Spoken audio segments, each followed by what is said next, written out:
Olá pessoal, sejam todos muito bem-vindos, todas muito bem-vindas. Vamos ao nosso curso aqui de reta final dos aprovadores, procurando nesta aula revisar com todos vocês o direito penal na primeira parte da aula e o direito processual penal na segunda parte da aula. Aqueles pontos mais relevantes para a prova de técnico do Ministério Público. Certamente, nosso edital, principalmente no direito penal, ali na parte geral é muito vasto, é muito grande. Na parte processual penal também. E o que nós vamos fazer? É ir direto ao ponto, né? Olha, o que eu preciso priorizar em matéria de reta final para a prova de técnico do Ministério Público, ok? Então, nós vamos trabalhar, como eu falei na primeira parte da aula, com o direito penal, tá? O direito penal, procurando abordar itens, pontos mais importantes para a sua prova de técnico do Ministério Público da banca do Instituto AOCP. Aqui eu vou controlando, né? Nós não vamos ter aqui a possibilidade de interagir, né? Mas nós vamos, de qualquer forma, acompanhando vocês por aqui, né? Então vamos lá, abram o Código Penal de vocês no artigo 1º, tá? Eu separei aqui vários pontos importantes que eu quero revisar com vocês. Deixa eu ir para cá, que eu quero revisar com vocês. Muito bem, né? Então vamos lá? Olhem só, pessoal, artigo 1º ao 12 do Código Penal, direto ao ponto. O que eu preciso saber sobre a aplicação da lei penal? Vocês têm que dominar nessa parte aqui, tá? O artigo 2º do Código Penal, que trata sobre o princípio da irretroatividade da lei penal mais severa, tá? Vamos para o Código Penal, vamos direto ao ponto, tá? Princípio da irretroatividade da lei penal. É direto ao ponto, ok? Abram o código vocês. Aqui tem que ser direto ao ponto. E nós temos aqui, então, o princípio da irretroatividade da lei penal mais severa. Lembrem para a prova de técnico do MP. Quando vem uma lei penal nova, ok? E ela for uma lei penal mais gravosa, ela é irretroativa. Vamos direto ao ponto aqui. Irretroativo. Isso quer dizer o quê? Ela só vai valer para os crimes que ocorrerem desta lei em diante. Tá? Assim sendo, a exceção, cuidem para a prova, é a lei penal ser retroativa. O que é ser retroativa? É quando vem uma lei penal nova, mais benéfica para o autor do crime. Aí ela vai atingir os crimes que ocorrerem daqui em diante e também os que já ocorreram. Lembrem para a prova do Instituto AOCP. Quando vem uma lei penal nova melhor, mais benéfica, ela vai valer para quem cometeu o crime dali em diante e também para quem já cometeu, olha bem, atingindo inclusive aqueles casos que já tenham sentença condenatória transitada em julgado, tá? Mega importante para a tua prova do Instituto AOCP. Ainda, sobre o 1º ao 12, olhem só o artigo 7º do Código Penal. Acompanha na tela comigo. O sétimo, pessoal, trata do princípio, cuida para a prova do Instituto OCP. O princípio da extraterritorialidade. O que é princípio da extraterritorialidade? Cuida! São alguns crimes que ocorrem em território estrangeiro. A ação e o resultado ocorrem em solo, em território estrangeiro. Cuidem! Mas o meu código manda aplicar a lei penal brasileira a estes casos. Isso chama-se princípio da extraterritorialidade. E eles vão te perguntar, se for o caso, os tipos de extraterritorialidade, ou seja, nós temos casos de extraterritorialidade, olha bem, incondicionada ou condicionada. Aproveita e olha no teu material, no teu código, tá? Os casos de extraterritorialidade incondicionada são os do artigo 7º, inciso 1, combinado com o parágrafo 1º do Código Penal. Que tu estás vendo aí, ó. Galera, todos esses crimes do artigo 7º, inciso 1, quando ocorrer em território estrangeiro, eu vou aplicar a lei penal brasileira, ou seja, o autor vai sofrer um processo criminal no Brasil e vai sofrer a incidência da lei penal brasileira, independentemente de qualquer condição. Já os casos que tu estás vendo aí, ó, do artigo 7º, inciso 2, tá? Do artigo 7º, inciso 2, bem como esses casos do artigo 7º, parágrafo 3º, aqui, ó, para terceiro, são casos de extraterritorialidade condicionada.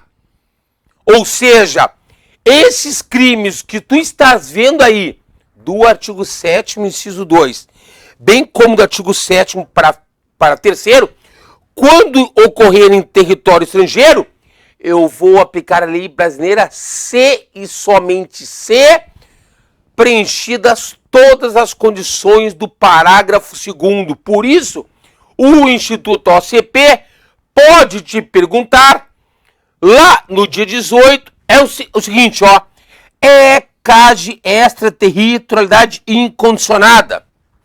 Resposta, artigo 7º, inciso 1.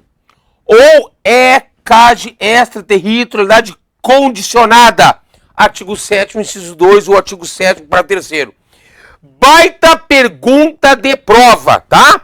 Como aqui é uma revisão final, eu decidi isso. É direto ao ponto, é olhar no código, é acompanhar pelo código a matéria, tá?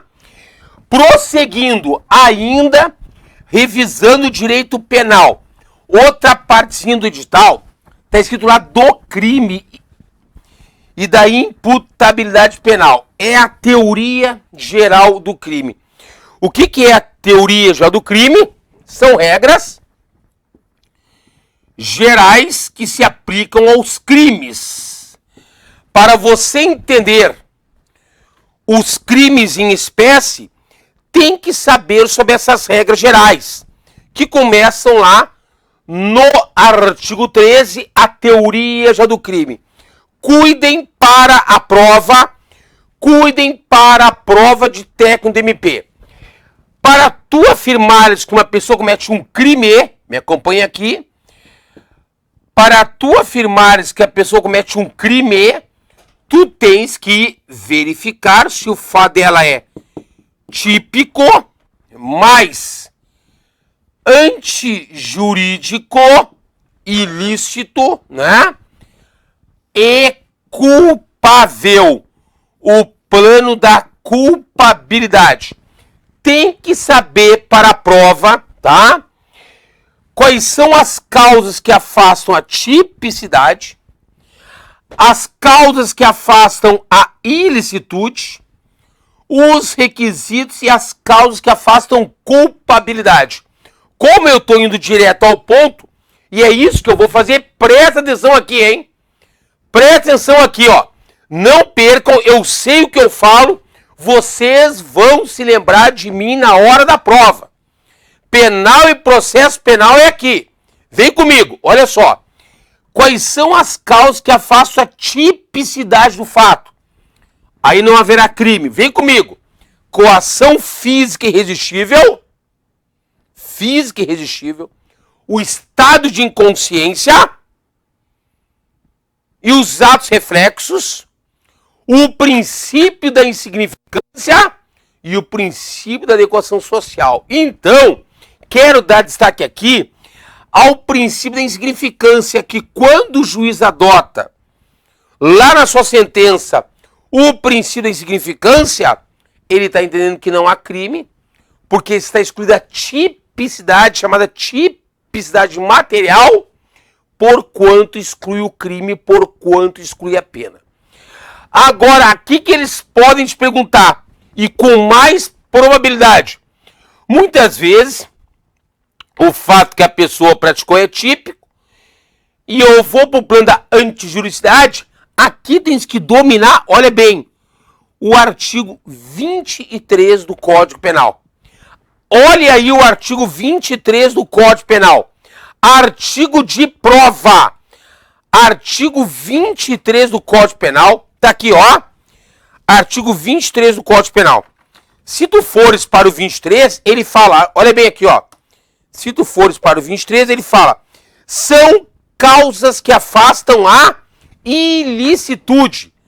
São causas que afastam a antijuridicidade. Inciso 1º, o estado de necessidade. Inciso 2º, a legítima defesa. Inciso 3º, o estrito cumprimento do dever legal ou o exercício regular de um direito. Então, pessoal, cuidem para a prova. Quais são as causas que afastam a ilicitude do fato e excluem, por conseguinte, o crime? Quais são as causas que afastam a antijuridicidade do fato? O estado de necessidade, a legítima defesa, o estrito cumprimento do dever legal e o exercício regular do direito. Coloquem aí no chat. Eu vou fazer uma pergunta. Coloquem aí a resposta agora. Eu acompanho por aqui. Eu tenho várias telas aqui, né? Acompanho por aqui. Se o A mata o B, seu desafeto, com um tiro na cabeça, porque ele odeia o seu desafeto, né? Ele comete crime, a priori sim. O fato dele vai ser típico de homicídio, antijurídico e culpável. Agora, hipótese number 2. Hipótese número 2. O A, olha o que eu tô falando, hein? Mata o B em legítima defesa. Questão de prova. O A mata o B em legítima defesa. O A comete crime de homicídio? Sim ou não? Valendo. Pode responder aí. O A mata o B em legítima defesa. Vamos lá. Eu tô dizendo isso. O A comete crime de homicídio? Sim ou não? Sim ou não? Aí eu quero ver vocês responderem agora. O A mata o B em legítima defesa. Ele comete crime de homicídio? Viviane, não. Exclusitude. Agora olha só. Miriam, não. Karina, não. Tudo bem, vamos lá mais. Diego, não. Agora, olha a afirmativa. Não por quê? Cinemar, não. Márcia, não. Lourdes, não. Patrícia, não, porque é jurídico. Cuidado, Patrícia, na resposta. Fernanda, tá bom. Jennifer, tá bom. Olha só. Pessoal, o fato dele é típico de homicídio. Presta atenção. Mas não é antijurídico. Está afastada a antijuridicidade, a ilicitude, portanto o crime, tá? Porque ele agira sob uma excludente ilicitude, qual seja a legítima defesa. Agora, olha o que eu vou falar. É isso aí, Marcinha. É isso aí, Sabrina. Agora, olhem a afirmativa. Caiu em prova. O A mata o B em legítima defesa, vírgula. Porém, nesta hipótese, não há crime. Eis que resta excluída a ilicitude, mas o autor agira com dolo. Certo ou errado, assertiva? Vou repetir, hein? Vem comigo. Direito penal e processual penal é aqui, professor Joebert, nos aprovadores. Aqui você sabe tudo. Vem comigo. Quem é meu aluno sabe, né? Então vem cá. Vamos de novo. Assertivo de prova. A mata o B em legítima defesa. Tá bom? Neste caso, não há crime, pois o autor agira sob uma excludente de ilicitude, mas agiu com dolo. Certo ou errado? Olha, a Cláudia respondendo certo ou errado, né? Certo ou errado, né? Certo ou errado? Vamos lá, vamos colaborar aí. Vamos pro chat, certo ou errado? Só a Cláudia respondeu aí até agora, ó. Certo ou errado, né? Está certa, assertiva. Muito bem, Miriam Rosane. Olha só, nesse caso, pessoal, se ele agiu sob uma excludente da ilicitude, necessariamente o fato é típico. E um dos elementos do fato típico é o dolo ou a culpa. Nesse caso que eu dei, ele vai agir com dolo, o fato dele vai ser típico, mas não vai ser antijurídico. Está certa, assertiva. Outra assertiva, adivina de concurso. Presta atenção. Vamos lá, certo ou errado aqui no chat? Vamos lá. Isso vai praticando. Você vai, pessoal, assim, nessa aula de reta final, exercendo a sua mente. Vamos lá. Certo ou errado? Todo fato típico é necessariamente antijurídico, vírgula. Mas a recíproca não é verdadeira. Repetindo, todo fato típico é necessariamente antijurídico. Tá? Mas a recíproca não é verdadeira. Certo ou errado?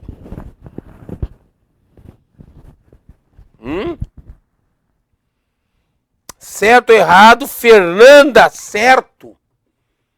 Todo fato típico é necessariamente antijurídico. Mas a recíproca não é verdadeira. Isso caiu em prova, né? Todo fato típico necessariamente é antijurídico. Mas nem todo fato que é antijurídico necessariamente é típico. Está? Está? André Fortes, meu aluno, né? Errado, Juarez, errado. Lívia, errado. Ó, a Patrícia está falando que o áudio está ruim, hein? Não sei se está certo, se o áudio está ruim. Me verifiquem. Está bom o áudio? Estamos verificando. Pessoal, o item está errado. Por que errado? Muito bem, o pessoal está afiado para a prova aqui nos aprovadores. Porque, olha só, pessoal. Todo fato que é típico, necessariamente ele não é antijurídico.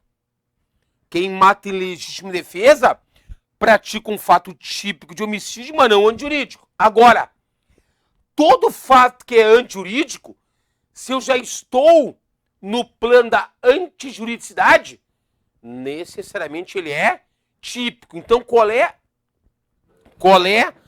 a frase correta? Todo fato típico, ou melhor, todo fato típico nem sempre é antijurídico. Mas todo fato antijurídico necessariamente é típico, ok? ainda que já caiu em prova do Ministério Público. Olha aqui, ó.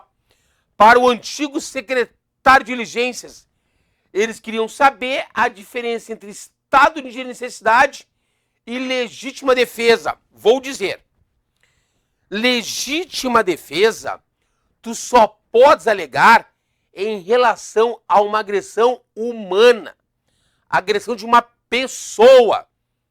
Senão aí tu vai cair no estado de necessidade. Tá?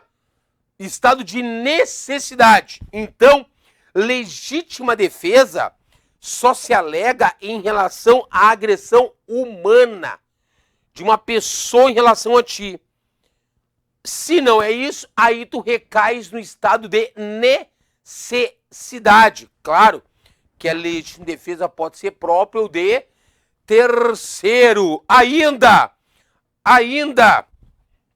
vou fazer uma outra assertiva aqui para a prova. Um policial militar que em serviço mata uma pessoa que estava com uma faca matando um terceiro. Policial militar estava em serviço, ele vê que uma pessoa está esfaqueando a outra e quando essa pessoa vai dar o golpe letal na vítima, o policial de uma distância de 10 metros dá um tiro e mata o autor. O policial militar comete crime de homicídio? Não. Correto. Porque o fato dele é típico, mas não é antijurídico. Sim. Isso é pergunta de prova. Em qual causa de exclusão da ilicitude ele incorreu? Do artigo 23. Vamos lá. Nicolas respondendo. Em qual causa de exclusão da ilicitude do artigo 23 ele agiu? Juarez, meu aluno querido, respondendo. Taufer respondendo. E aí? Pergunta de concurso. Aqui é direto ao ponto. Pergunta de concurso. A imagem está mais ou menos, o áudio ótimo. Vamos lá. Cláudia respondendo, Lívia respondendo, Caroline respondendo. Pessoal, cuida, viu? Ó, tem gente que errou aqui. Ele age sob legítima defesa de terceiro. Professor, não é o estrito cumprimento de dever legal? Não. Em nenhum lugar está escrito que o policial tem dever de matar outrem. A excludente licitude é a legítima defesa de terceiro, pessoal. Cuidem. Priscila, não é estrito cumprimento de dever legal. É legítima defesa de terceiro. Viu como é bom esse curso reta final? Nós vamos direto ao ponto. Nós levamos para o aluno aquilo que ele tem que saber para a prova. É assim que eles vão te perguntar na prova. Muito bem. Vamos adiante. Chegando aqui na culpabilidade. Então, o fato é típico, antijurídico e culpável. Se te perguntarem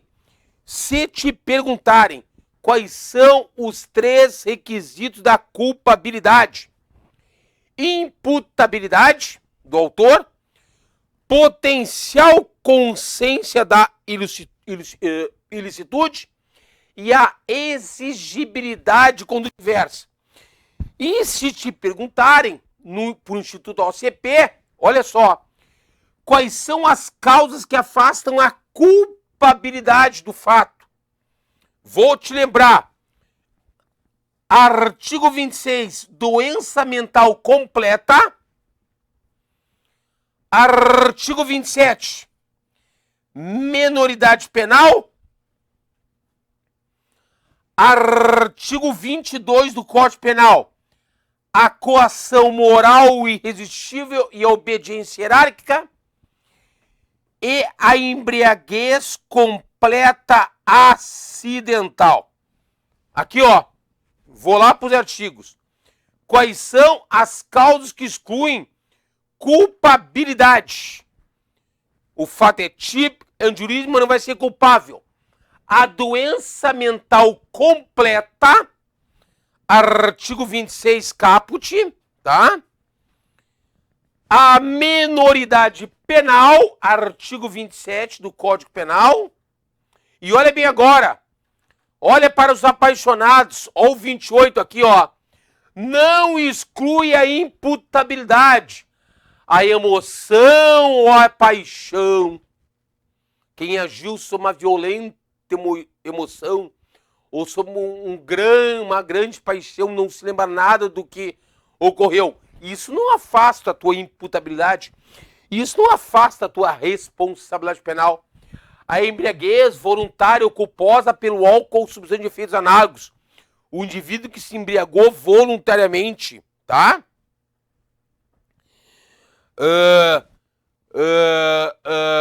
Ou culposamente pelo álcool ou substância de efeitos análogos, também, tá? Também não tem excluído a sua culpabilidade, né? E mais, o parágrafo primeiro é que traz essa embriaguez completa acidental, tá? É o 28 para primeiro. O que é embriaguez completa acidental? É quando o autor, tá? É quando o autor, ele se embriaga pelo álcool ou uma substância de efeitos análogos, tá? Por caso fortuito, força maior, e fica totalmente sem entender o que estava fazendo, pericialmente comprovado. Isso que é embriaguez completa acidental, ok? Tá? Vamos ainda mais adiante um pouquinho. Ah, e tem o 22 aqui também, né? O 22. E tem o 22. Que trata a coação moral irresistível, tá? E a obediência hierárquica. Mais adiante um pouquinho, quero também trazer, ainda aqui no reta final, que eu selecionei da teoria do crime. Prestem atenção aqui, tá?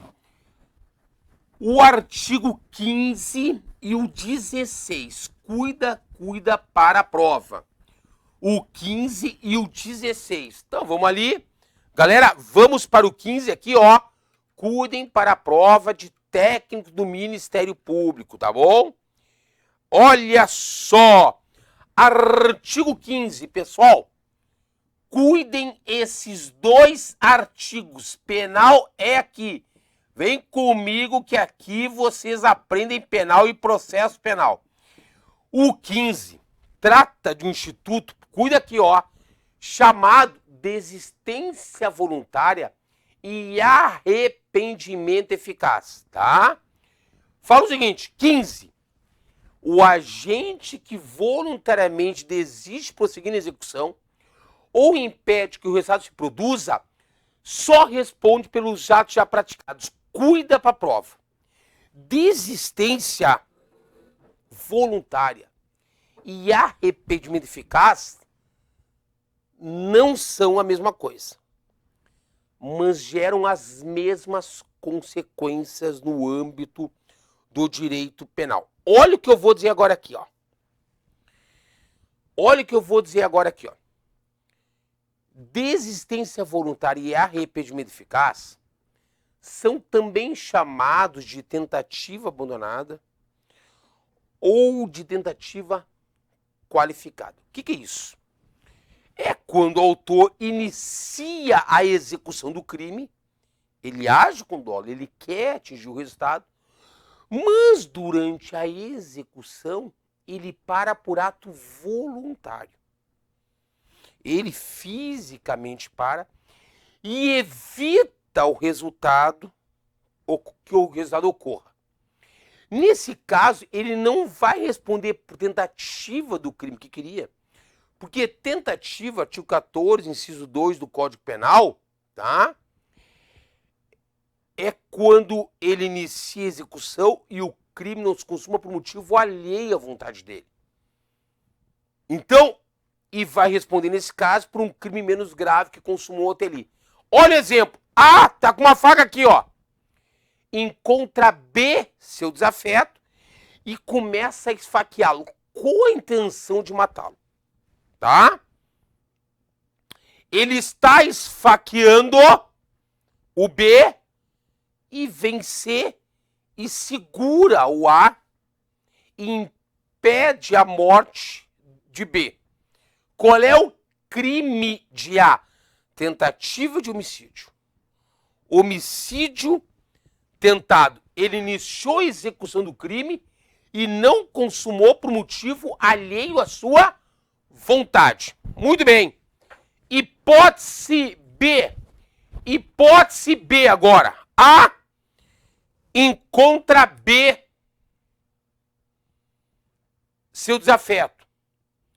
Com o dolo de matá-lo, começa a esfaqueá-lo. A questão diz. Ele deu uma facada, deu duas facadas, deu três facadas. Vai dar a quarta facada, ele pensa, putz, o que eu tô fazendo? Por ato voluntário, ele para, salva a vítima e ela não morre. Qual o crime pelo qual ele vai responder? Vai estar lá nas opções. Lesão corporal. Por quê? Ele iniciou a execução do crime e só não consumou por motivo alheio à vontade dele. Ele vai ser beneficiado pelo Instituto da Decência Voluntária e vai responder por um crime menos grave que ele consumou até ali, qual seja a lesão corporal. Mas, professor, qual é a diferença entre arrependimento eficaz e desistência voluntária?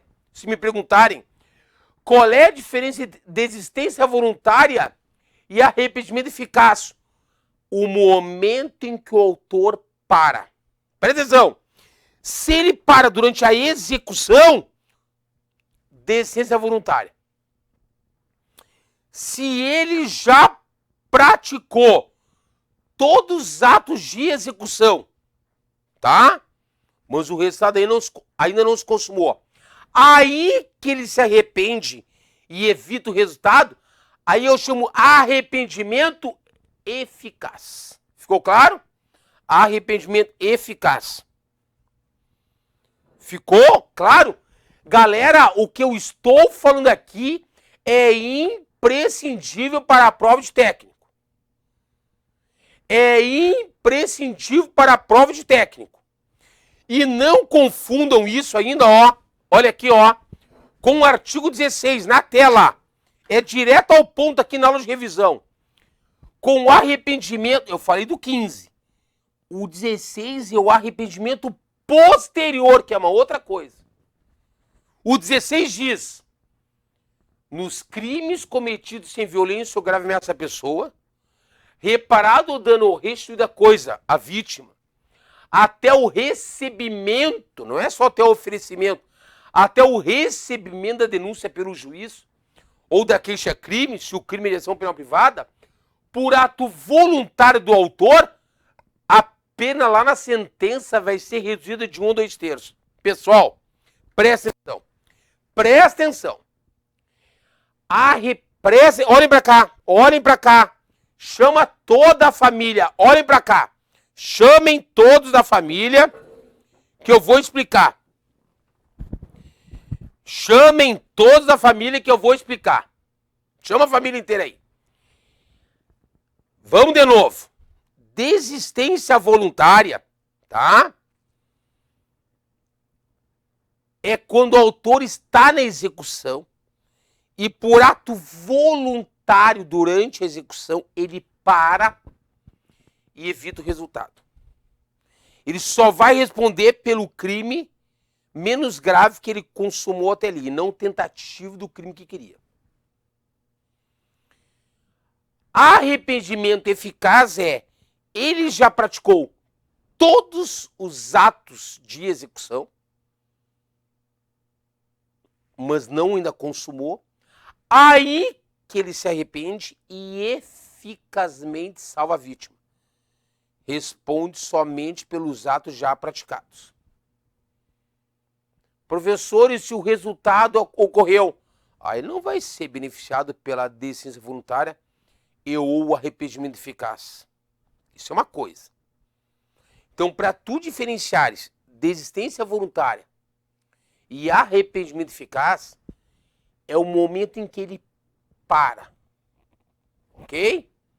Chama a família aí. Estou explicando para todo mundo entender e depois trocar ideia. Chame a família. Vamos para o 16 agora. O que é o arrependimento posterior? Olha para a prova de domingo.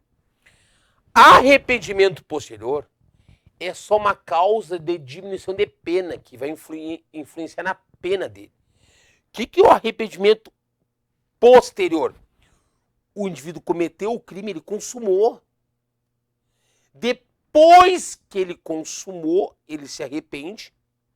E antes do juiz receber a denúncia do Ministério Público lá na Justiça, ou antes de o juiz receber a queixa-crime, se o crime é de ação penal privada, o indivíduo vai lá por ato voluntário, e isso não precisa ser espontâneo, tá?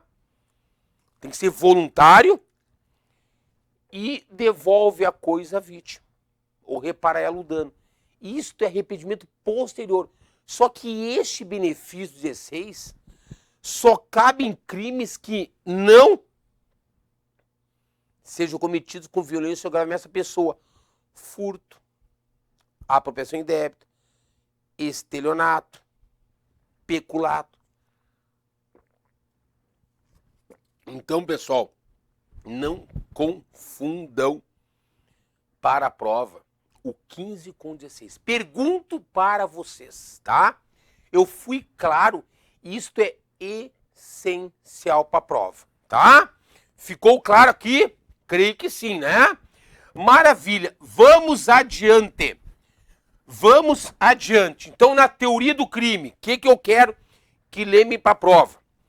Que crime é o fato típico, antijurídico culpável, as causas que excluem tipicidade, não confundir com as causas que excluem antijuridicidade, com os requisitos e as causas que excluem culpabilidade. E aqui deem atenção para as causas que afastam ilicitude, para causas que afastam antijuridicidade, para causas que afastam antinormatividade. Eu sei o que eu estou dizendo, eu sei que eu estou falando, e principalmente leitura do 23, do 24 e do 25 do Código Penal. Inclusive aquele parágrafo único, né, que também entrou mais recentemente. E ainda, tá? E ainda aqui, ó, ainda. Quando você estuda a teoria do crime, só para eu ter aqui um descargo de consciência, olha bem aqui, ó. Tu sabes que o dolo e a culpa são elementos que integram o fato típico. Pois bem, tu sabes que dentre as espécies de dolo, eu tenho o dolo direto, ou o dolo eventual, e eu tenho, dentre as espécies de culpa, a culpa consciente. Chama a família aí. Chama a família que todo mundo vai aprender isso aqui. E a culpa inconsciente. Chama a família aí. Chama os amigos para vocês trocarem ideia. Vamos lá. Chamem todos aí, que agora eu vou explicar algo que as pessoas confundem. O que é um dolo direto? Tá? É quando o autor diretamente queria o resultado. O A encontra B, seu desafeto, tá? Dá um tiro com a intenção de matá-lo e ele morre. O fato dele é típico, é um jurídico culpável, crime de homicídio doloso por um dolo direto. O que é um dolo eventual? Cuidem. Olhem o que falam por aí. Dolo eventual é quando o autor não queria o resultado que ele praticou. Ele chegou a prever aquele resultado poderia ocorrer e pensou assim, ó, não tô nem aí se ocorrer. Eu assumo o risco.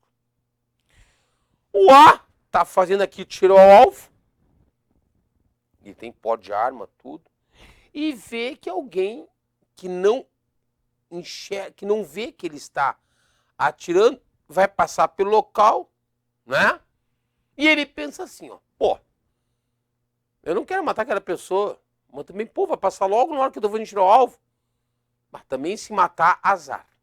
E a pessoa passa, pega um tiro e morre. Qual é o crime de A? Homicídio doloso. Por que tipo de dolo? Eventual.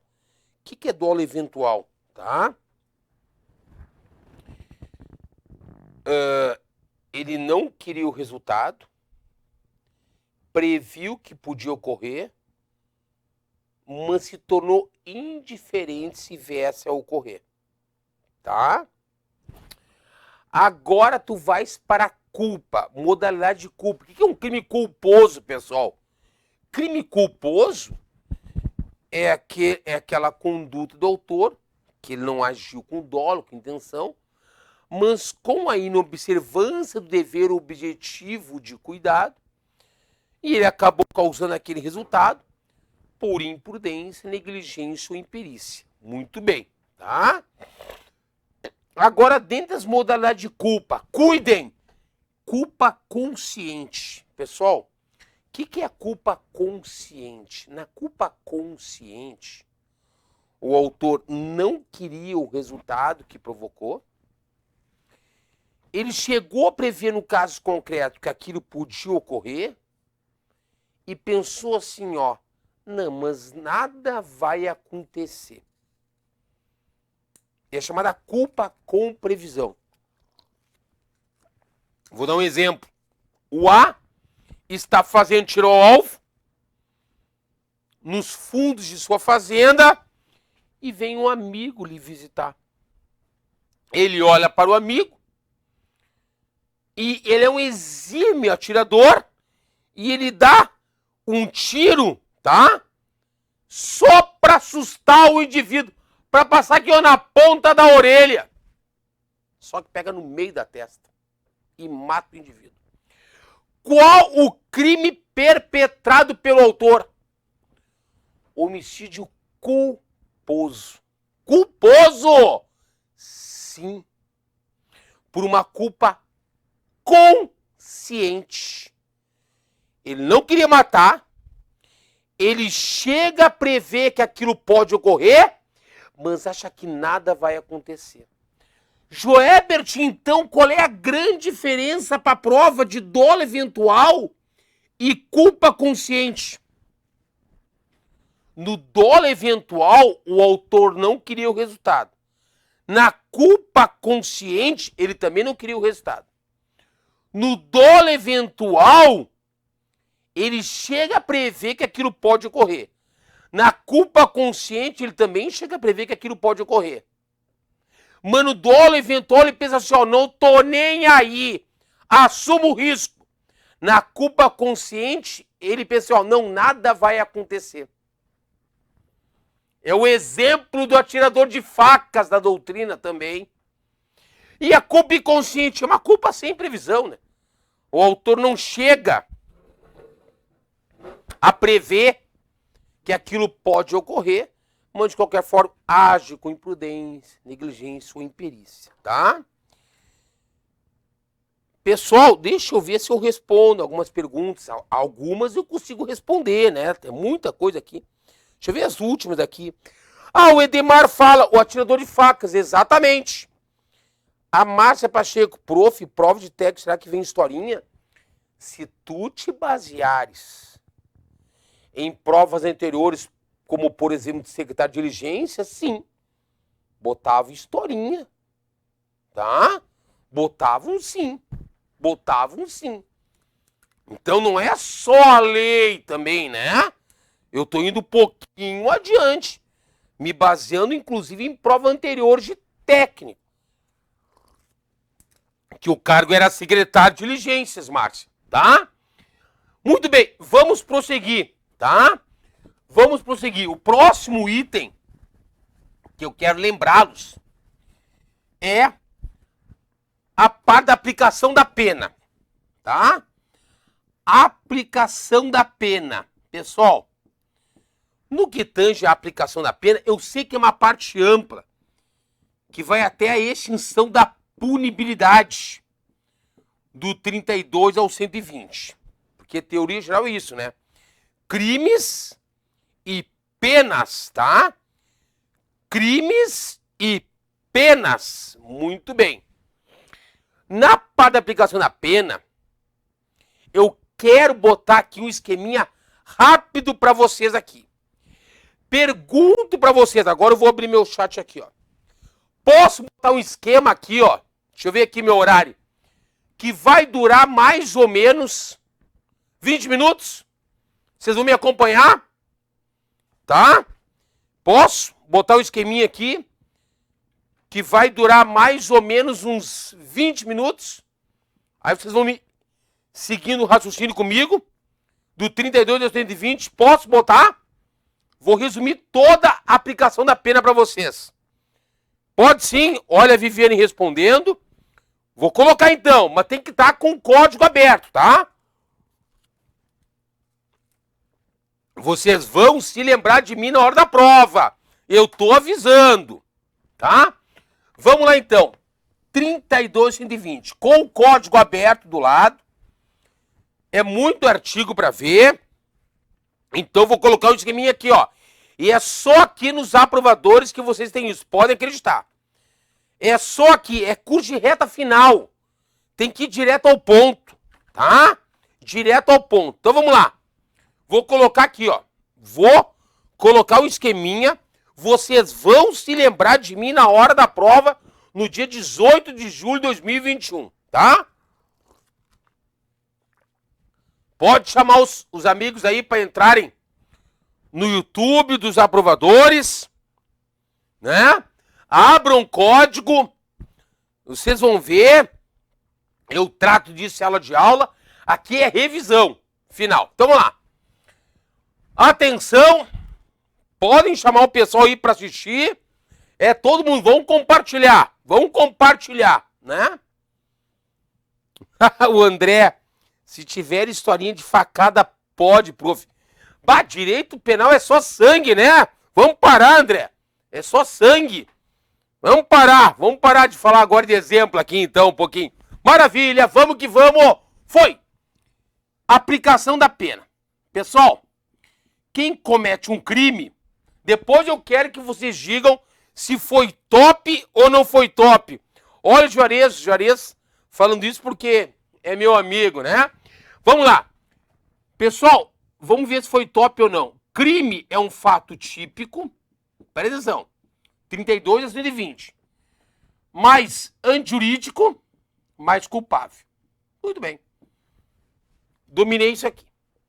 Quem comete crime vai responder um processo. Me acompanha aqui. Olha o esqueminha. Tira a foto ao final. Até a sua sentença. Maravilha. Quando o juiz der a sentença final, presta atenção. Ele pode absolver o réu ou condenar o réu. Quando ele absolve, esta absolvição pode ser própria ou imprópria. Joebert, o que é uma absolvição própria? Propriamente dito. Artigo 386 do CPP. Uma absolvição propriamente dita. Quando o juiz absolve pelos motivos normais, falta de prova, ficou provado que o réu não era o autor do crime, uma absolvição propriamente dita. Agora, olha para a prova. Só que, tá? Existe a absolvição imprópria. O que é absolvição imprópria? É quando ficou no provado que o réu é inimputável, é um doente mental. ele tem excluída a culpabilidade, exclui o crime, exclui a pena. Aí o juiz dá ao réu a medida de segurança. Lá do artigo 96 ao 99 do Código Penal. Muito bem. Só que o juiz pode condenar. Vamos lá. Se ele condena o réu, olha o meu esqueminha que legal. Ele condena, vou botar aqui, ó, a uma pena privativa de liberdade. É uma pena de prisão. Quando o juiz condena o réu na sentença, ele calcula a pena de prisão. Agora, 32 a 120. Qual é o sistema que o Código Penal adota para o cálculo da pena de prisão? Vou lá, ó, o 68. Sistema trifásico. Vão se lembrar de mim na hora da prova. 68, vou passar aqui, ó. Sistema trifásico, tá? O juiz passa por 3 fases lá no cálculo da pena, para calcular a pena. Quais são as 3 fases, Joébert? Vem comigo. Vem comigo, tá? Vem comigo. Ó. Primeira fase. Presta atenção para a prova. O juiz calcula a chamada pena base. O juiz calcula a chamada pena base. Forte no artigo 59 do Código Penal. O que é a pena base? De onde ele vai partir. Respeitando o mínimo e o máximo de pena para aquele tipo penal. Aí eles vão te perguntar em prova quais são os elementos que o juiz leva em conta para calcular a pena base do réu. De onde ele vai partir. Tá aqui, ó, 59. Tá? Calculada a pena base, 2 anos e meio. E claro, o juiz tem que fundamentar, ok? Vem comigo. Aí ele vai para a segunda fase do cálculo e vai ver se existem agravantes e majorantes. Cuida! Aí ele chega na pena provisória. Prova de técnico. Prova de técnico. Quais são as agravantes da pena? Quais são as atenuantes da pena? 61, 62, 65 e o 66 também do CBP. Se tu fores para o 61 do CBP, ó, e para o 62, tu vais ter as agravantes da pena, que incidem na segunda fase do cálculo da pena. Professor, quais são as circunstâncias atenuantes da pena se perguntarem na prova de técnico? 65 e 66. Então, depois que o juiz calculou a pena base, tá lá na sentença, ele vai ver se existe alguma agravante, 61 ou 62, ou alguma atenuante, 65 e 66. Aí ele vai agravar, respeitando o máximo de pena daquele crime do tipo penal, ou atenuar, respeitando o mínimo de pena daquele tipo penal. Professor, de quanto que ele agrava, de quanto que ele atenua? Não tem. O magistrado é que vai fundamentar, o juiz é que vai fundamentar no caso concreto. Então eles podem perguntar sobre quais são as circunstâncias agravantes, quais são as circunstâncias atenuantes da pena. E elas incidem na segunda fase do cálculo da pena, lá na sentença. Aí o juiz chega numa pena chamada provisória, tantos anos de prisão. Aí ele vai para a terceira e última fase e vai pegar esta pena provisória e vai, olha bem os termos, majorá-la ou minorá-la. Ele vai ver se existem majorantes e ou minorantes. Professor, quais são as majorantes? Professor, quais são as minorantes?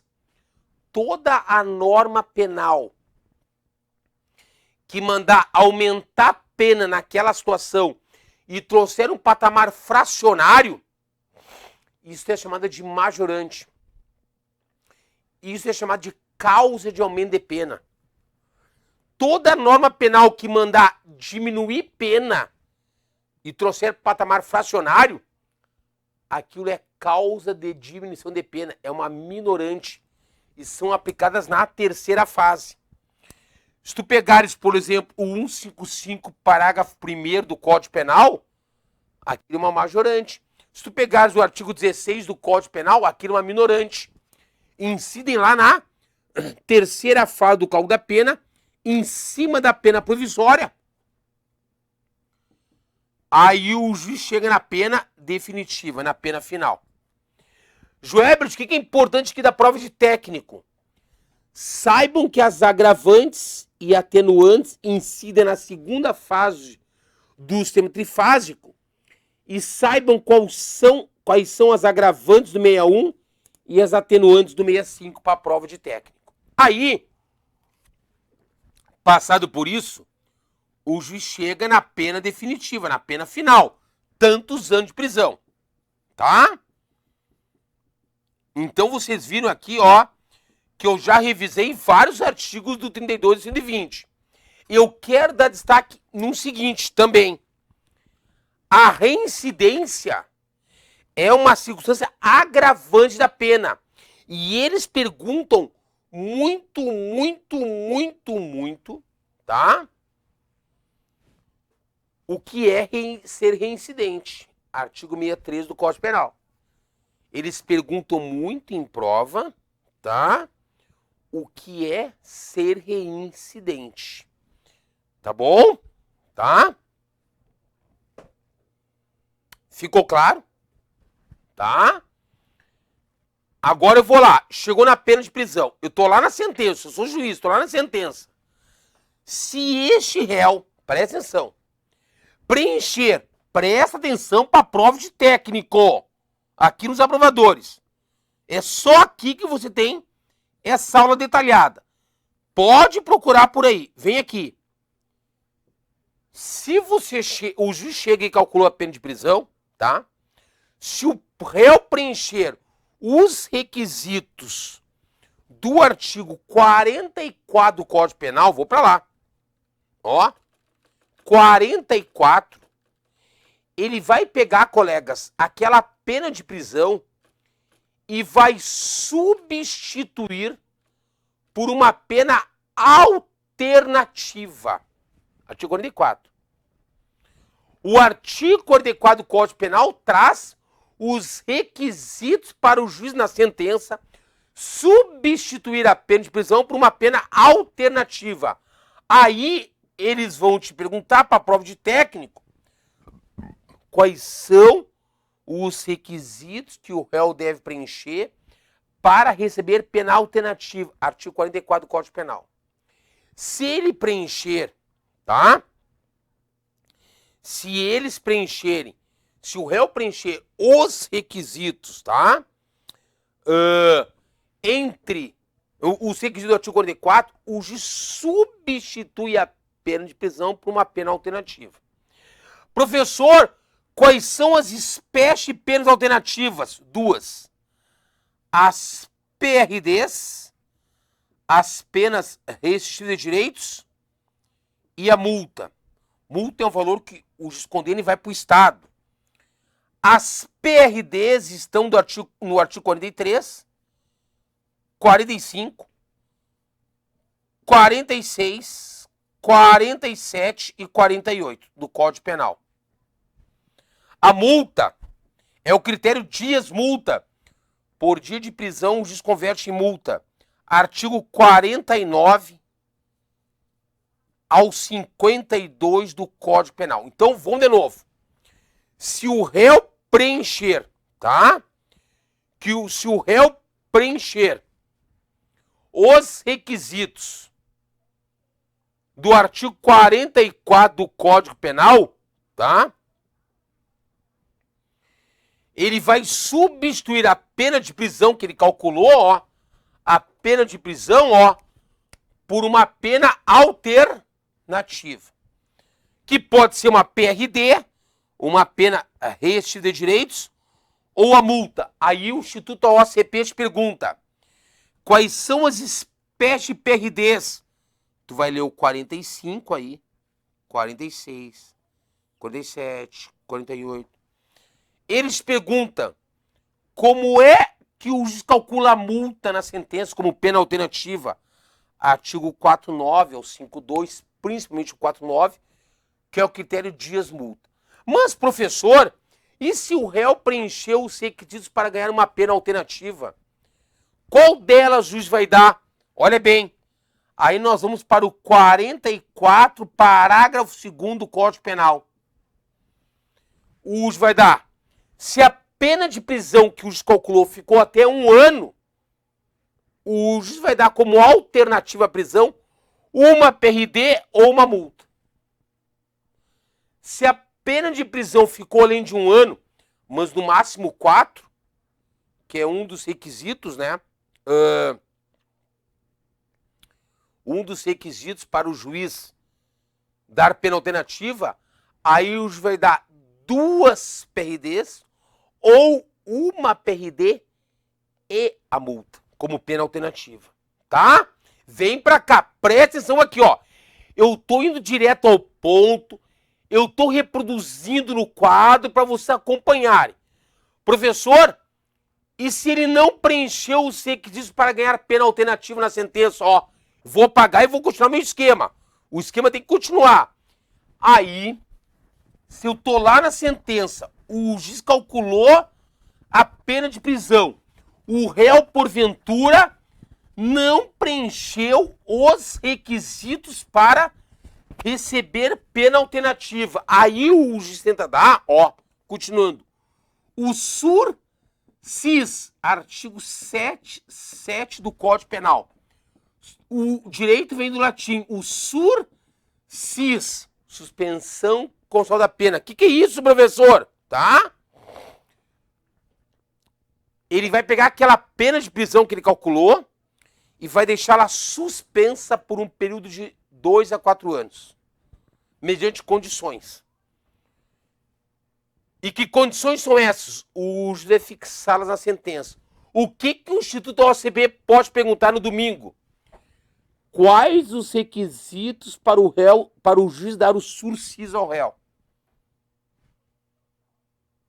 É a suspensão condicional da pena. E um dos requisitos para dar sursis é ele não preencher requisitos para ganhar pena alternativa do artigo 44 do Código Penal. Aí, dá o sursis, ele pode recorrer, transitado de julgado, sendo o caso de sursis, ele vai ter que cumprir o sursis. Mas foi condenado. Suspensão condicional da pena.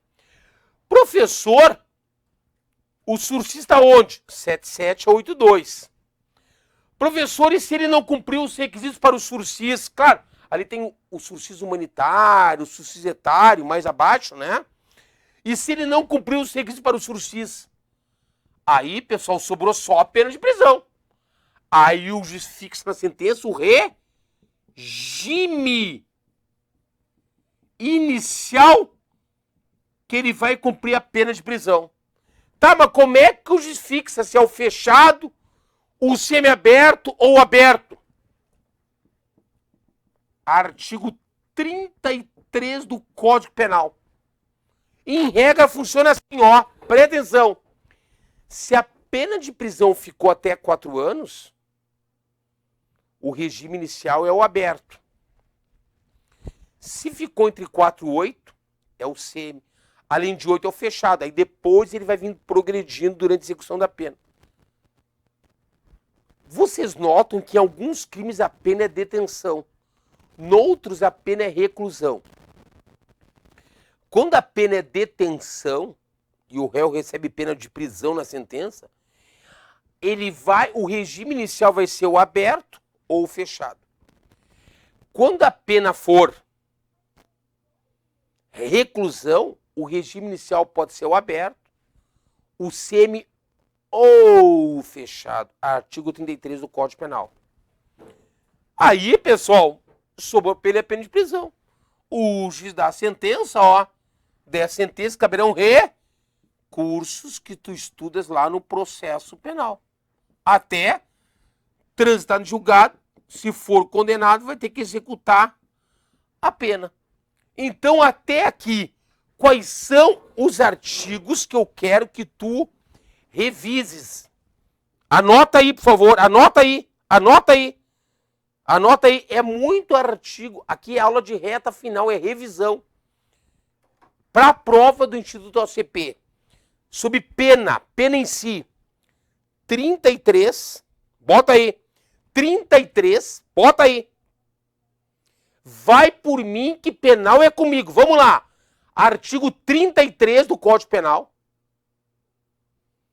Vai lá.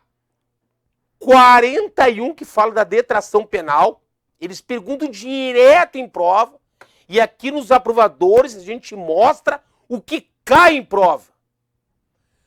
O 44 do Código Penal. Vamos lá. O 45 ao 48 do Código Penal. O 49, que fala sobre o cálculo da pena de multa. É isso que cai em prova.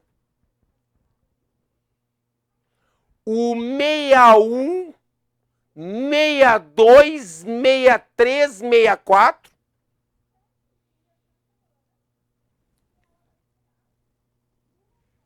Meia 5 cai direto em prova. Tanto que tu vês que a confissão é uma circunstância atenuante da pena. 67 e 68, que fala do sistema trifásico de cálculo da pena. Prova de técnico, qual é o sistema que o juiz usa para calcular a pena do réu? Coloca aí 68, sistema trifásico. O juiz passa por 3 fases. Vamos direto ao ponto. Estou mostrando aqui como é que vai cair em prova. Logo a seguir, o 75, que foi alterado recentemente pelo pacote de crime, Lei 13.964/2019, que diz que o máximo de tempo que o réu pode cumprir preso são, forte. Não entendeu? É inglês, meu amigo. Forte. 40 anos. Forte. Não se lembram. Não se esqueçam. Forte. Ok? Em inglês para vocês. 40 anos. Artigo 77, que traz ali os requisitos para o réu ganhar um sursis na pena, lá na sentença. A suspensão controle da pena. Ok? Tá? Depois tem o sursis no prazo segundo, humanitário, etário, causa de revogação obrigatória, causa de revogação facultativa. E o 83, que cuida do livramento condicional. Professor, o que é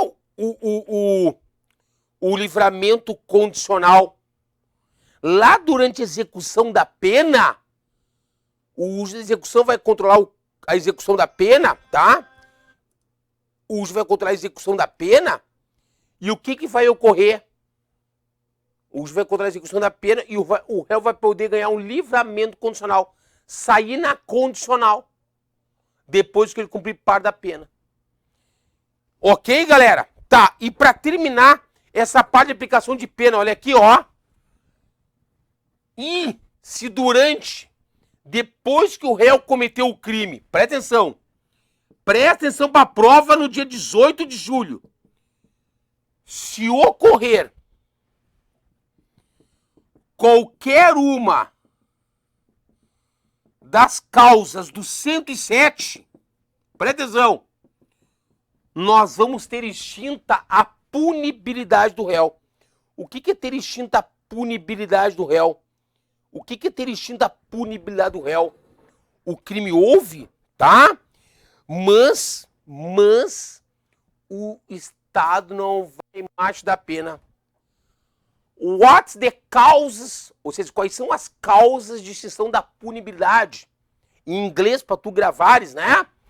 A morte do autor, anistia, graça e indulto, prescrição, decadência ou a perempção, né? Abolitio crimes, o perdão do autor em relação ao réu, se ele aceitar em crimes de ação penal privada, a renúncia ao de queixa, ok? A retratação nos casos que a lei admite e o perdão judicial nos casos que a lei admite, ok? Tá? Ficou claro? Ficou claro, claro, claro? Tá? Muito bem. Então, além desses artigos que eu falei, ó, mais o 107 para vocês em termos de revisão, ok? Mais o 107 para vocês em termos de revisão. Então anota aí 107.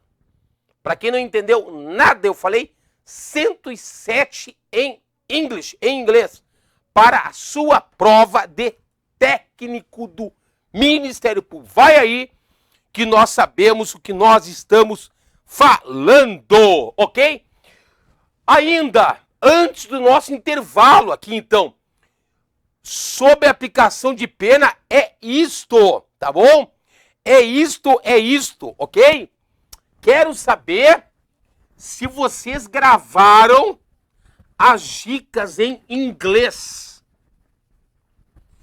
né? Se não conseguem gravar em português, gravaram em inglês. Maravilha, né? Então, artigos para revisar aí, ó, de aplicação de pena, né? 33, importante. 41, 41, também muito importante, né? E ali, ó, do 44 ao 49, muito importante, very important, né? So important. Mas, o que a gente falou? Ah, o 61, 62, né? 63, 64, 65, ou seja, 61 ao 65, né? O 67, 67, 68, very important, muito importante, né? 75, 75 também, 77, 77, muito importante. E 83, very important para a prova de vocês. E mais, joga lá na frente, o 107, 107. Ou seja, se não grava em português, vai gravar em inglês, ok? Show de bola! Maravilha! Pessoal, e na parte de crimes em espécie? Olha só, dos crimes funcionais, tá? Dos crimes funcionais, né? Aí nós temos que gravar, do 312, 312, até o 300, isso aí, 27, até o 327. Quais os crimes mais importantes? Aqui, pessoal, aqui, tá? Aqui, anotem aí. Nós temos que saber o crime de peculato. E quando tu vais trabalhar no peculato, ele é o único crime funcional, tá?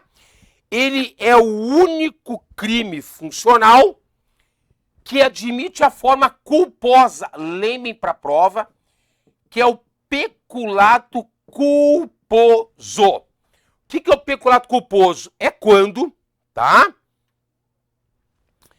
Um funcionário público contribui culposamente, o que é culposamente? Sem intenção, sem dolo, para um crime praticado por um terceiro que afetou a administração pública. Então, vejam bem aqui, ó. Vamos supor, tá? Vamos supor que um indivíduo é funcionário público, do Ministério Público, ele é o último a sair do órgão público naquele dia e esquece a porta aberta e um terceiro entra por aquela porta e subtrai todos os bens do órgão público. Qual é o crime desse terceiro? Furto. E deste funcionário que esqueceu a porta aberta? Peculato culposo. Ele é funcionário público e ele contribuiu culposamente para um crime praticado por terceiro, tá? E não esqueçam, olhem aqui, E não esqueçam do 312 aqui, parágrafo 3º. Pessoal, chove em prova. O que ele fala? Quando um funcionário público, meus amigos, cometer um crime de peculato culposo, o 312, parágrafo 3º, chove em prova. O que quer dizer lá? Que se ele cometeu o crime de peculato culposo e ele reparar o dano à administração pública antes da sentença irrecorrível, antes da sentença condenatória transitar julgado, ele vai ter extinta a sua punibilidade, a sua pena.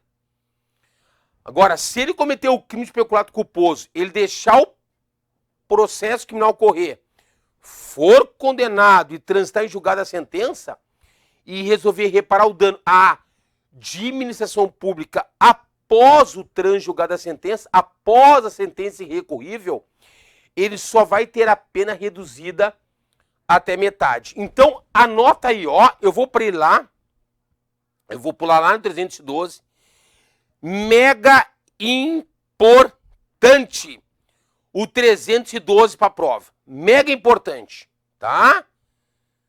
O 312 existe grande probabilidade de ser perguntado. Os crimes funcionais, pessoal, tá? Os crimes funcionais. Então tá aí o 312, né? O peculato culposo do parágrafo segundo. E lembrem desse benefício penal aqui, ó, que o 312, parágrafo 3º, tá? Traz também para efeitos de prova, tá? Outro crimezinho que é mega importante nós revisarmos. O 316 e 317. Olhem bem.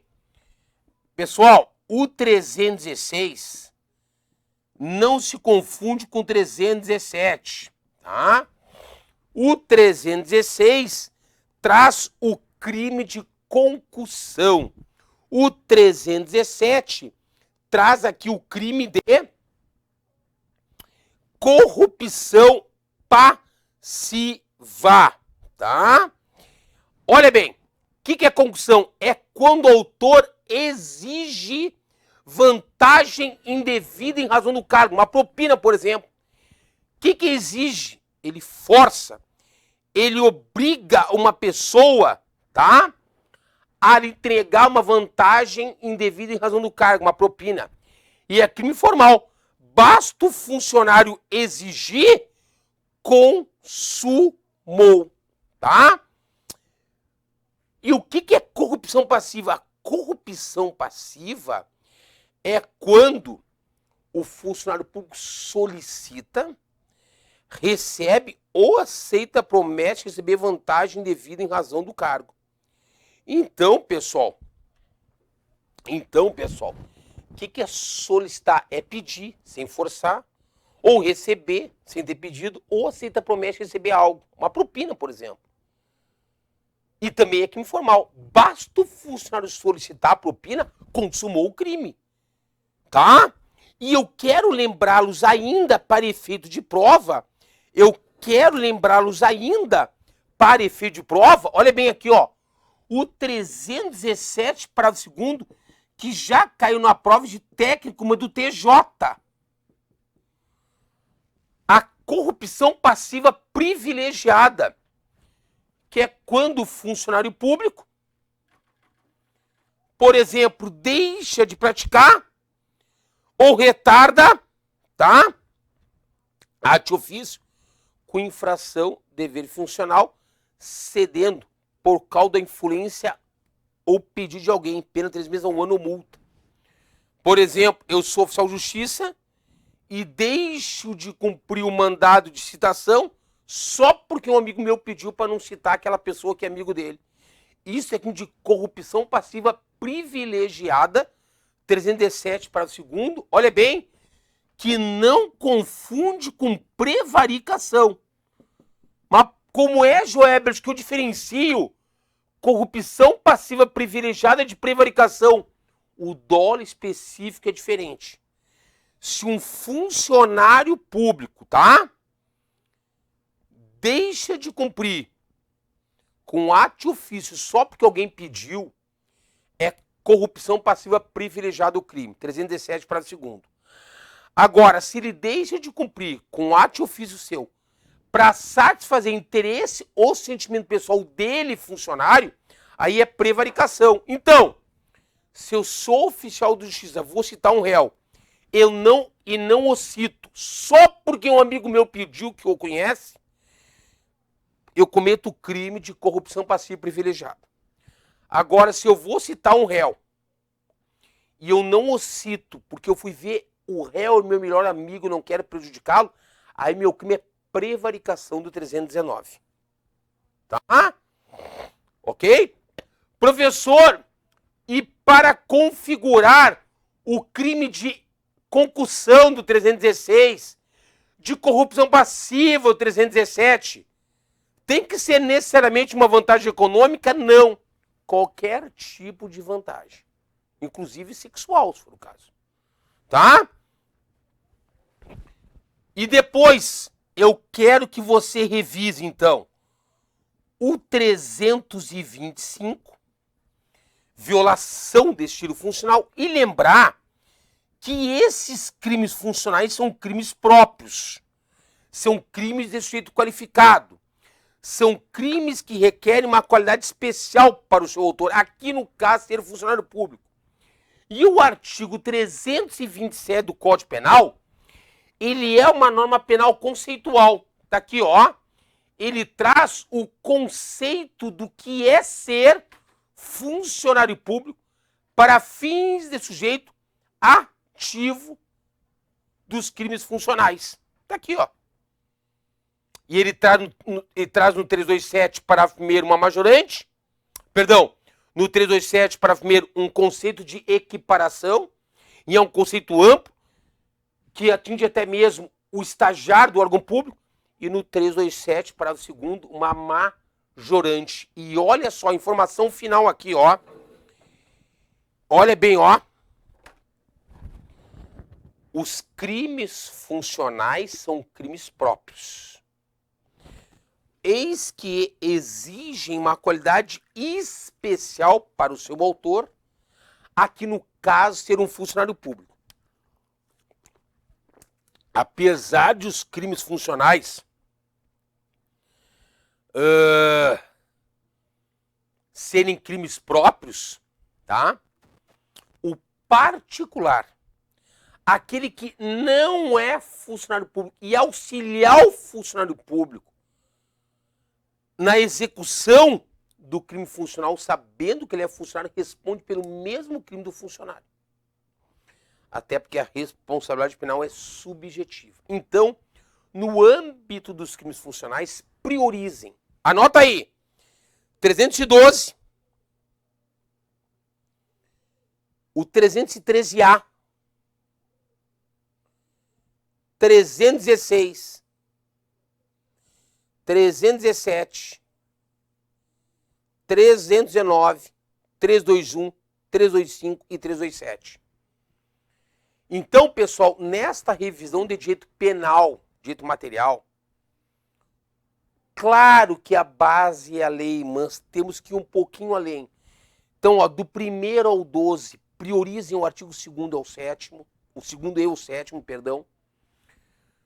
Do 13 ao 28, claro que é uma matéria da teoria geral do crime, né?